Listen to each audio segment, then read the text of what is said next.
As we have been talking about, folks, more than 6 million people remain without power throughout the East Coast. Utility companies from around the country are deploying resources outside of their markets to help power providers like Con Ed and LIPA. Tom Fanning runs one of those companies that is trying to help. He's the CEO of the Southern Company and is with us from Atlanta. Good morning, Tom. Good morning. How are you? I'm doing well. We would like to know what the Southern Company is doing in the now almost nationwide efforts to try and get utilities here in the eastern seaboard back up and running. You bet. Well, look, it is a national effort. You said that exactly right. Virtually every company in our industry is marshaling resources to help in this extraordinary event that you're facing. My own company is sending approximately 2,000 people to the affected area, and they're constantly being redeployed as we get more critical needs evolved. And how long do you think they're going to need to be redeployed there? Well, it just depends. Look, there's a very rigorous process that our whole industry goes through in evaluating this effort. There's regional mutual assistant networks that have been in existence for decades that work well in advance of the storm landing to plan for the circumstance. Then we stage the crews before the storm hits. Largely all of our 2,000 were staged. And then we assess a critical issue given the size and nature of the storm. Recall, you're dealing with rain, wind, snow, flooding.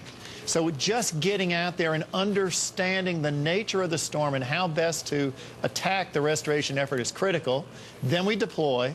Then we fix, then we iterate again, redeploy, fix, and go through that process.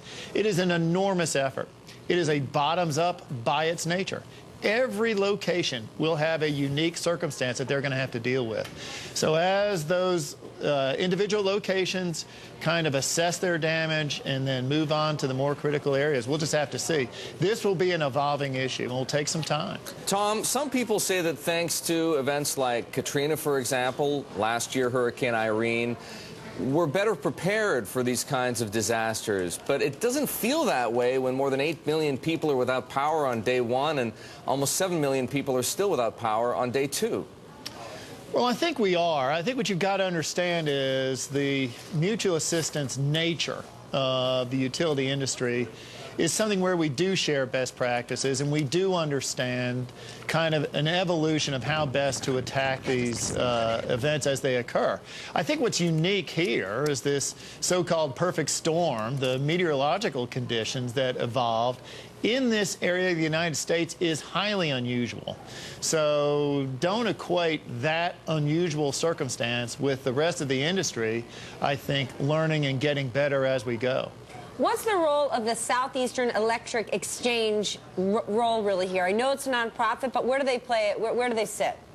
It's a mutual assistance network. Actually, the Southeastern Electric Exchange is a series of utilities that go all the way from kind of Texas all the way up into the mid-Atlantic states, where we do a variety of things. But in this case, we work together to understand where the storm may hit, what resources need to be marshaled in order to get the power back on as safely and as expeditiously as possible.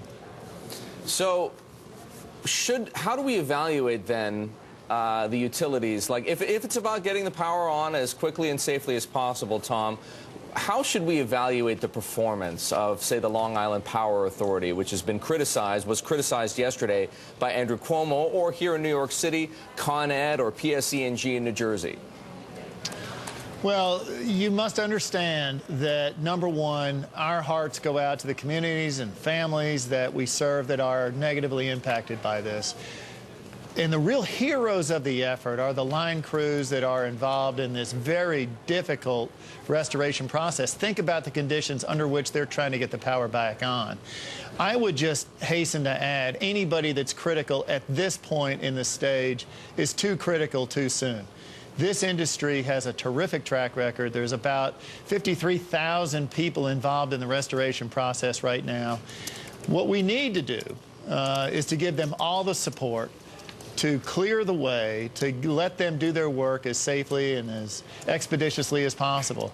That's what government ought to be doing right now. Well, Tom, we know you've got your work cut out for you in the coming days, weeks, and even months. So we will let you get back. Thanks so much for joining us this morning here on Market Makers. That's Tom Fanning. He's the CEO of Southern Company.